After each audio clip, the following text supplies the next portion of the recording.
I hope you don't mind. I'm going to stand for this one. I did just sit in a movie theater seat for about 3.5 hours, so my legs can use the exercise. I almost wasn't going to make this video. I didn't really enjoy this movie a whole lot. You'll be able to tell by the end of this video. But I had so much to say about it that I thought, my opinion needs to be heard. And look, I like being in this world.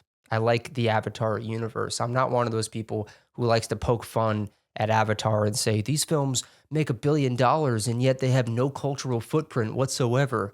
A lot of people like to talk this way and they like to make sounds like that. Usually they're film snobs that look at these movies as purely blockbuster slop, slotting them in with any other disposable action spectacle.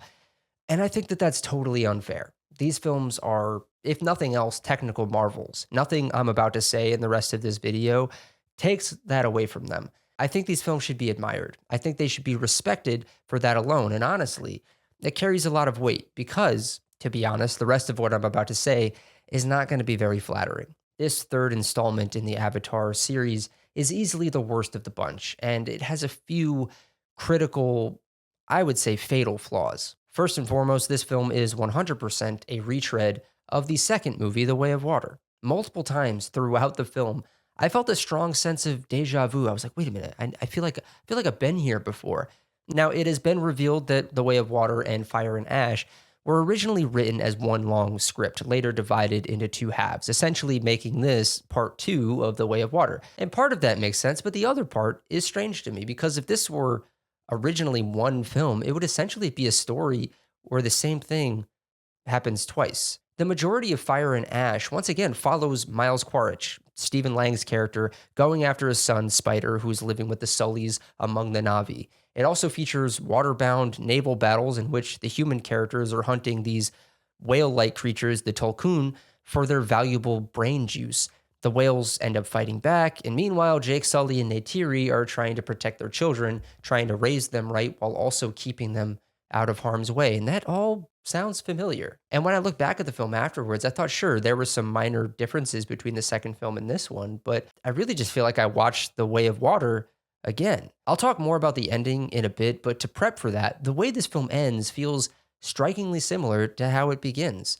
And I think that's one of the movie's major flaws. It doesn't feel like a meaningful continuation of the Avatar narrative. It does progress in small pockets here and there. I'll get to those in just a moment. But as a whole, it doesn't feel like it led us anywhere new. Another fatal flaw of Fire and Ash, and you could argue it's a flaw of the entire series, is that the human characters are horrendously written and performed.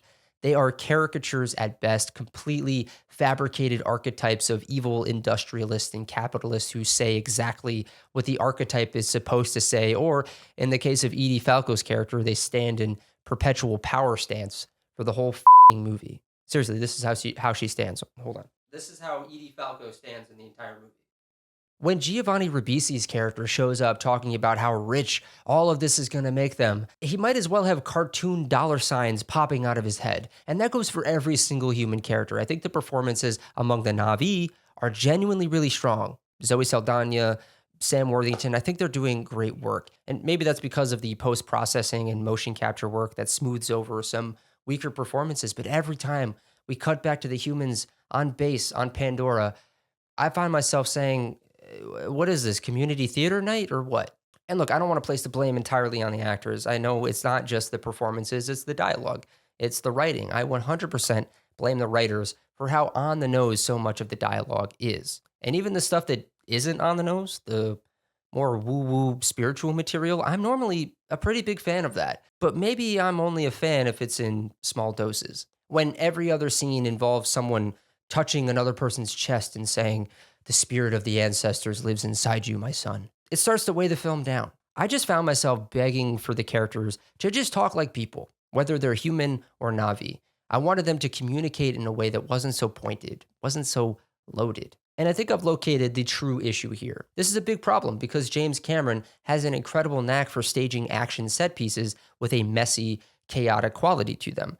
All of the action in these films across the entire series and in Fire and Ash is phenomenal. Some of it is genuinely among the best action cinema has ever produced, which sounds crazy to say about a movie that I'm criticizing this heavily. But the problem is that the messiness that unpredictability, that emotional chaos that you feel during the action sequences never shows up in the quieter scenes. Any scene where two characters are simply talking just lacks a lived in quality. It's always one character talks, then the other talks, then the first talks again, this perfectly clean back and forth. But in reality, people should be freaking out. They should be yelling. They should be interrupting each other. They should be throwing tantrums, making arguments. Essentially, I want Josh Safdie to come in and direct all of the non-action stuff. At one point in the film, Spider is captured by his father, Colonel Quaritch, and brought back to the human base. He's locked in a cell, and Quaritch comes in to try to have a father-son conversation with him. And I was genuinely pissed off by how not pissed off Spider was. This guy is still positioning himself as Spider's dad. And if I were that kid, I'd be saying things like, bro, the second I get a chance, I'm putting a bullet in your fing head, you psycho. I'd just be mercilessly advocating for my release, for the release of my found family, for Jake Sully, who was essentially my father, doing anything and everything in my power. Instead, Spider does none of that. And that's just the tip of the iceberg when it comes to the lack of messiness and how these characters communicate. Because all of this, all of the tension in the film is kept at a very simple, almost fable-like level. Now, these films have always been simple stories. From the beginning, they felt like myths, stories you could imagine being passed down from generation to generation, just modernized and given a sci-fi coding. Instead of being about Native Americans or any real-world indigenous people overcoming colonization, this is about an entire planet in space resisting colonization. And look, I'm pro simple story. I really am, especially when these stories carry a morally healthy ecological message. You could feel James Cameron's love of Earth, of nature, of this entire planet all over these films. And that will always be a positive for me. It will always be a reason to advocate for these films. And I know that people who dismiss these films usually aren't doing so because they're too granola, crunchy, woo-woo, rah-rah nature movies. But it's still worth noting that as a society that acknowledges climate change, maybe we do have some responsibility to support stories that engage with that crisis. But that's probably a larger conversation for another time. The tension with this film often comes down to respect and admiration versus genuine enjoyment and intellectual engagement. Avatar as a series exists in this strange space where it's treated as elevated action blockbuster entertainment. It's an original IP with evolving real-time lore. It uses technology developed specifically for these films, technology that has only improved and makes them look absolutely stunning. And again, I'm not taking any of that away from this movie. Those are reasons to see it on their own. Add in the strong ecological and spiritual themes and James Cameron's personal relationship with nature being imprinted all over these films. That's all commendable. I love all of that about these films. But the way James Cameron seems to direct his actors and the way the dialogue is written often makes the characters feel like, I don't know, animatronic wind-up monkeys. Like he's just pressing a button and says, now be sad, now be snarky, now be angry. And it strips the film of the lived-in humanity that it desperately needs, and that it actually does achieve so well during all of the action sequences. Now, I want to talk about some of the things that do actually happen in this film, specifically the updates to the lore and to the overall Avatar story. For starters, we're introduced to a character named Varang, who is essentially the leader of the Ash clan, or the so-called Ash people. She's played by Una Chaplin, the granddaughter, I believe, of Charlie Chaplin. That's a fun fact. And I think she's really strong in this performance. Conceptually, it's a logical next step for the series. We start with an introduction to this world in Avatar, then move to the water people in The Way of Water, and now we move on to another elemental group, Fire. Kinda.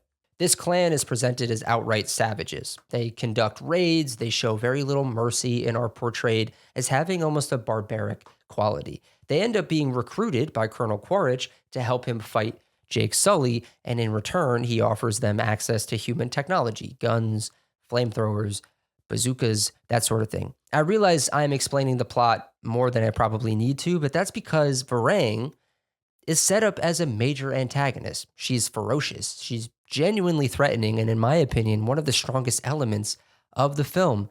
And look, who knows? Maybe they're saving her for future installments since she doesn't die by the end of this movie, but throughout the film, she gets completely, indefensively sidelined to once again make room for Stephen Lang's character, Colonel Quaritch. Because yet again, he becomes the primary villain, the same villain from the previous two movies, a character who already died at the end of the second one, and then essentially dies again here.